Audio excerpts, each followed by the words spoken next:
ప్రజ్ఞా TV Telugu కథలు. అమ్మా, నాకు ఈరోజు ఏదైనా కొత్త కథ చెప్పవు ప్లీజ్. మామూలు కథ వద్దు, చాలా థ్రిల్లింగ్ గా ఉండాలి. థ్రిల్లింగ్ కథ కావాలా? ఓకే. ఒకసారి ఆర్యన్, శ్రేయ అనే ఇద్దరు పిల్లలు టైం మిషన్ ఎక్కి డైనోసార్ల కాలానికి వెళ్ళారు. ఆ కథ చెప్పనా? వావ్, డైనోసార్ల అమ్మా, సరే చెప్పు. అనగనగా ఆర్యన్ వాళ్ళ తాతయ్య ఒక పెద్ద సైంటిస్ట్. ఆయన ఒక సీక్రెట్ రూమ్లో టైం మిషన్ తయారు చేశారు. ఒకరోజు ఆర్యన్, శ్రేయ ఆ గదిలోకి వెళ్ళారు. అక్కడ రోబోఎక్స్ అనే ఒక చిన్న రోబోట్ కూడా ఉంది. వాళ్ళ తాతయ్యకి తెలియకోకుండా వెళ్ళాడా అమ్మా? అవును ప్రజ్ఞ, వాళ్ళు ఆ మిషన్ని ఆశ్చర్యంగా చూస్తూ ఉండిపోయారు. తర్వాత ఆర్యన్ పొరపాటున అక్కడ ఉన్న పెద్ద రెడ్ బటన్ నొక్కేశాడు. అయ్యో, ఏమైందమ్మా? ఒక్కసారిగా పెద్ద శబ్దం వచ్చింది. ఆ గది అంతా వెలుగులతో నిండిపోయాయి. ఆ మిషన్ గిరగిరా తిరిగి వాళ్ళని లాగేసుకుంది. వాళ్ళు కళ్ళు తెరిచేసరికి అక్కడ ఇల్లు లేవు, మనుషులు లేరు. మరి వాళ్ళు ఎక్కడికి వెళ్ళాడమ్మా? వాళ్ళు 6 కోట్ల సంవత్సరాల వెనక్కి వెళ్ళిపోయారు ప్రజ్ఞ. అది డైనోసార్ల ప్రపంచం. అక్కడ చెట్లు ఎంత పెద్దగా ఉన్నాయంటే ఆకాశాన్ని తాకుతుంటాయి.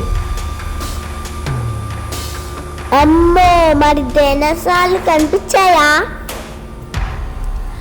కనిపించాయి ప్రజ్ఞ. ఒక పెద్ద శాకాహార డైనోసార్ తన పొడవాటి మెడతో చెట్టు ఆకులు తింటోంది. ఆర్యన్ భయపడకుండా దానికి ఆకులు తినిపించాడు. వావ్, నాకు కూడా తినిపించాలని ఉందమ్మా. అంతా బాగుంది అనుకునే లోపే అడవి అంతా నిశ్శబ్దంగా మారిపోయింది. పక్షులన్నీ భయంతో ఎగిరిపోయాయి. దూరం నుంచి పెద్ద అడుగుల శబ్దం వినిపిస్తుంది. ఏంటది అమ్మ, దయ్యమా? కాదు ప్రజ్ఞ, అది టీరెక్స్, డైనోసార్లకే రాజు. అది పెద్దగా అరుస్తూ పిల్లల వైపు పరిగెత్తుకుంటూ వచ్చింది. రోబోఎక్స్ అరిసింది, పరిగెత్తండి అని. అమ్మో, వాళ్ళు తప్పించుకున్నారా లేదా? నాకు టెన్షన్ వస్తుంది. వాళ్ళు చెట్ల మధ్యలోంచి, రాళ్ల మీద నుంచి వేగంగా పరిగెత్తారు. టీరెక్స్ వాళ్ళని వదలట్లేదు. చివరికి ఒక చిన్న గుహలో దాక్కున్నారు. టీరెక్స్ బయటే ఉండి వాసన చూస్తోంది, కానీ అది గుహలోకి వెళ్ళలేక తిరిగి వెళ్ళిపోయింది. అమ్మయ్య, వాళ్ళు బతికిపోయాడు. ఇప్పుడు వాళ్ళ ఇంటికి వెళ్తాడమ్మా? అక్కడే సమస్య వచ్చింది. వాళ్ళు తిరిగి వెళ్ళిపోదామని టైం మిషన్ దగ్గరికి వెళ్ళారు. టైం మిషన్ స్టార్ట్ అవ్వట్లేదు. దాని పవర్ క్రిస్టల్ జారిపోయి ఒక లోయ అంచున పడిపోయింది. అమ్మో, ఇప్పుడు ఎవరు తెస్తారు? రోబో వెళ్ళొచ్చు కదా. రోబోఎక్స్ పవర్ క్రిస్టల్ తీసుకొని రావాలని వెళ్తుంది, కానీ దానికి బ్యాటరీ అయిపోయి ఉంటుంది ప్రజ్ఞ. ఇప్పుడు ఆర్యనే వెళ్ళాలి. కింద చూస్తే లోతైన లోయ, కాలు జారితే అంతే సంగతులు. అయితే ఆర్యన్ వెళ్తాడు, పడిపోతాడు కదా అమ్మా? లేదు ప్రజ్ఞ, ఆర్యన్ చాలా ధైర్యంగా వెళ్ళాడు. తీగలు పట్టుకుని వేలాడుతూ కష్టపడి ఆ మెరుస్తున్న క్రిస్టల్ని అందుకున్నాడు. శ్రేయ అతన్ని పైకి లాగుతుంది. వాళ్ళు ఆ క్రిస్టల్ను మిషన్లో పెట్టగానే అది మళ్ళీ స్టార్ట్ అవుతుంది. డైనోసార్లకు బాయ్ చెప్పి వాళ్ళు మళ్ళీ తాతయ్య ల్యాబ్లోకి వచ్చేశారు.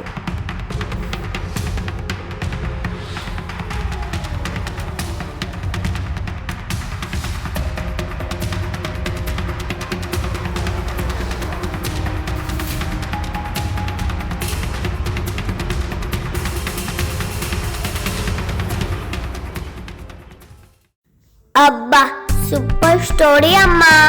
ఆర్యన్, శ్రేయ చాలా గ్రేట్ కదా అమ్మా?